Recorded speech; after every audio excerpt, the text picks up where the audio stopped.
ഈ ആശുപത്രി മുത്തശ്ശിക്ക് 90 വയസ്സായി. ഞാൻ എല്ലാ നവതി ആശംസകളും നേരുകയാണ്. ഈ 90ാം പിറന്നാളിന് സാന്നിധ്യമാകാൻ കഴിഞ്ഞതിൻ്റെ സന്തോഷം ഞാൻ പങ്കുവയ്ക്കും. ഞാൻ പ്രതിപക്ഷ നേതാവായിരുന്നപ്പോഴാണ് കണ്ണാശുപത്രിയുടെ 60ാം വാർഷികം ഉദ്ഘാടനം ചെയ്യാൻ വേണ്ടി വന്നത്. അന്ന് സ്വാഗത പ്രസംഗത്തിൽ അച്ഛൻ പറഞ്ഞത്, ഇനി ആശുപത്രിയുടെ ആഘോഷങ്ങൾക്ക് മുഖ്യമന്ത്രിയായി വരണമെന്നാണ്. എനിക്ക് അച്ഛനോട് പറയാനുള്ളത്, എപ്പോഴും ഇങ്ങനെ പ്രവചന വരം കിട്ടിയതുപോലെ സംസാരിക്കണമെന്നാണ്. അങ്കമാലിയെ കാഴ്ചയുടെ നഗരമാക്കി മാറ്റിയതാണ് LF ആശുപത്രി. നമ്മളെല്ലാം ജനിച്ച നാൾ മുതൽ കേൾക്കുന്ന വാക്കാണ് ലിറ്റിൽ ഫ്ലവർ ആശുപത്രി. ഇവിടെ അഭിവന്ദ്യനായ തട്ടിൽ പിതാവ് ചുരുങ്ങിയ വാക്കുകളിലൂടെ മനോഹരമായി ഈ ആശുപത്രിയുടെ പ്രസക്തിയെക്കുറിച്ച് ഭംഗിയായി സൂചിപ്പിച്ചു. അതൊരു മഹനീയമായ സാന്നിധ്യമാണ്, ദൈവികമായൊരു സാന്നിധ്യമാണ്. വേദപുസ്തകത്തിൽ ഏറ്റവും കൂടുതൽ പറയുന്നത് വെളിച്ചത്തെക്കുറിച്ചാണ്.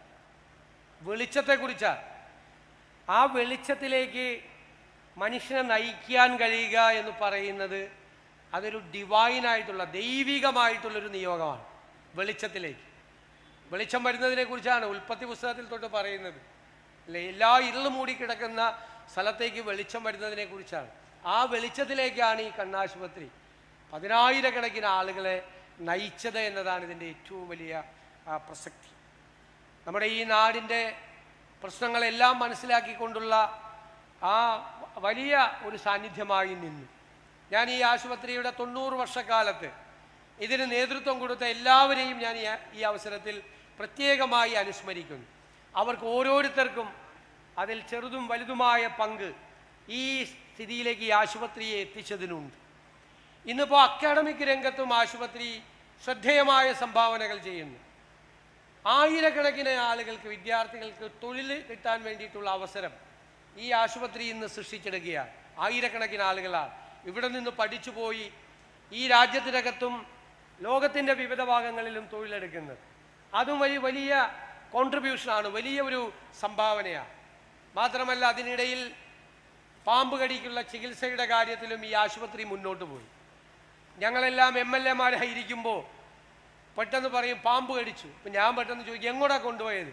അവർ LF-ലേക്കാണ്. അപ്പോൾ ഒരു ആശ്വാസമാവും. കാരണം എന്തെങ്കിലും ഒരു ചെറിയ നിവൃത്തിയുണ്ടെങ്കിൽ ആൾ രക്ഷപ്പെടുമെന്നുള്ള കാര്യം ഉറപ്പാണ് LF-ലേക്ക് വന്നത്. അത്രമാത്രം ഒരു റിലീഫായിരുന്നു. ഞങ്ങളെല്ലാം പറവൂരിൽ നിന്നും അവിടെ നിന്നും ആളുകളെ കൊണ്ടുവരുമ്പോൾ ഞാൻ ആദ്യത്തെ ചോദ്യം ചോദിക്കാതെ എങ്ങോട്ടാ കൊണ്ടുപോയതെന്ന്. ഇങ്ങോട്ടായിരിക്കും അവിടേക്കെല്ലാം കൊണ്ടുവരുന്നത്. അതൊരു ആശ്വാസമാണ്. ആ രീതിയിൽ ആ ചികിത്സാ രംഗത്ത് എത്രയോ പേരാണ് പണ്ട് ആ സൗകര്യം ഇല്ലാതിരുന്നത് കൊണ്ട് മരിച്ചു പോയതും വിരൂപരാക്കപ്പെട്ടതുമായ ആളുകൾ, ധാരാളം ആളുകളുണ്ട്. അപ്പോൾ ഇത് ആ രംഗത്തും വലിയ ശ്രദ്ധേയമായ സംഭാവനകൾ ചെയ്തു. ഒരു ആശുപത്രി എന്നുള്ള നിലയിൽ ജനങ്ങളുടെ ആശുപത്രിയായി മാറാൻ ഇതിന് കഴിഞ്ഞു. ഈ സർക്കാരിൻ്റെ പ്രധാന ലക്ഷ്യങ്ങളിൽ ഒന്ന് കേരളത്തെ ആരോഗ്യ രംഗത്തെ ഡെസ്റ്റിനേഷൻ പോയിന്റാക്കി മാറ്റുക എന്നതാണ്. ഒന്ന് വിദ്യാഭ്യാസ രംഗമാണ്. വിദ്യാഭ്യാസ മന്ത്രിയെ തന്നെ, അതിന് ഉന്നത വിദ്യാഭ്യാസ മന്ത്രിയെ തന്നെ അതിന് അങ്കമാലിക്ക് തന്നിട്ടുണ്ട്. അതുകൂടാതെ ആരോഗ്യ രംഗത്തെ ഡെസ്റ്റിനേഷൻ പോയിന്റ് ആക്കി മാറ്റുക എന്നുള്ളതാണ്. നമുക്കതിന് കഴിയും. നമ്മുടെ ക്ലൈമറ്റ്, നമ്മുടെ സാമൂഹ്യ സാമ്പത്തിക രംഗത്തെ സ്ഥിതിഗതികളെല്ലാം കൊണ്ട് നല്ല ആശുപത്രികൾ കേരളത്തിൽ ഉണ്ടാകണം. നല്ല റീഹാബിലിറ്റേഷൻ സെൻറ്റേഴ്സ് കേരളത്തിൽ ഉണ്ടാകണം. ഒരുപാട് പേർ GCC-യിൽ നിന്ന്, ഗൾഫ് കൺട്രീസിൽ നിന്ന്, യൂറോപ്യൻ രാജ്യങ്ങളിൽ നിന്ന് നല്ല ചികിത്സ തേടി കേരളത്തിലേക്ക് എത്തിക്കാൻ കഴിയുന്ന മികച്ച ആശുപത്രികൾ കേരളത്തിൽ ഉണ്ടാകണം. അതിൻ്റെ മുൻനിരയിൽ LF ഉണ്ടാകണമെന്ന് ഞാൻ വിനയപൂർവ്വം അഭ്യർത്ഥിക്കുന്നു. നമ്മൾ ഇന്ത്യയിൽ ആദ്യമായി സീനിയർ സിറ്റിസൺസിന് ഡിപ്പാർട്ട്മെൻറ്റ് തുടങ്ങിയ ആദ്യത്തെ സംസ്ഥാനമാണ് കേരളം. അത് അവരെ കൂടി ഒരു സിൽവർ ഇക്കോണമിയുടെ ഭാഗമാക്കി അവരെ ക്രിയേറ്റീവ് ആക്കാൻ വേണ്ടിയിട്ടുള്ള ശ്രമത്തിൻ്റെ ഭാഗമാണ്. അതോടൊപ്പം ഏറ്റവും പ്രായമായവർക്കുള്ള പ്രത്യേകമായ കെയർ, ജെറിയാട്രിക് കെയർ, അതിനുള്ള ശ്രദ്ധയുണ്ടാകും. അതിന് നമ്മുടെ സംസ്ഥാനത്ത് ആദ്യമായി യൂറോപ്യൻ സ്റ്റാൻഡേർഡിൽ കെയർ ഗിവേഴ്സ് കോഴ്സുകൾ തുടങ്ങിയാണ്. ഏറ്റവും ആ സിലബസിൽ തുടങ്ങിയാണ് കെയർ ഗിവേഴ്സ് കോഴ്സുകൾ. ഞങ്ങൾ ആഗ്രഹിക്കുന്നത് കേരളത്തിലെ നഴ്സിംഗ് കോളേജുകളിലും ഇതുപോലുള്ള മികച്ച ആശുപത്രികളിലും ആ കോഴ്സ് തുടങ്ങാനുള്ള അനുവാദം തരാവുന്നതാണ്. ആ അനുവാദം തോന്നുന്നു പുറത്തിറങ്ങുന്ന ആളുകൾ, പണമുള്ള ആളുകൾക്ക് കെയർ ഗിവേഴ്സിനെ നേരിട്ട് വയ്ക്കാം. പാവപ്പെട്ട ആളുകൾക്ക് ഞങ്ങൾ ലോക്കൽ ബോഡികളും അതുപോലെ NGOസും CSR സംവിധാനങ്ങളും എല്ലാം ചേർത്ത് പാവപ്പെട്ടവർക്ക് കൂടി ആ കെയർ കൊടുക്കാൻ.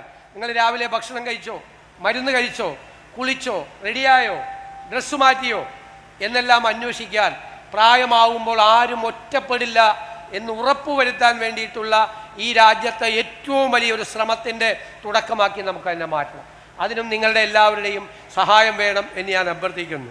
നിറഞ്ഞ മനസ്സോടുകൂടി അങ്കമാലി ലിറ്റിൽ ഫ്ലവർ ആശുപത്രിയുടെ നവതി ആഘോഷ പരിപാടികൾ ഞാൻ ഉദ്ഘാടനം ചെയ്യുന്നു. അതോടൊപ്പം ഒരു ബിഹേവിയർ പാറ്റേൺസിനെ കുറിച്ച് സ്റ്റഡി ചെയ്യുന്ന സീക്ക് എന്ന പദ്ധതിയുടെയും ട്രോമ കെയറിൻ്റെയും ഉദ്ഘാടന കർമ്മവും നിർവഹിച്ചതായി അറിയിക്കും.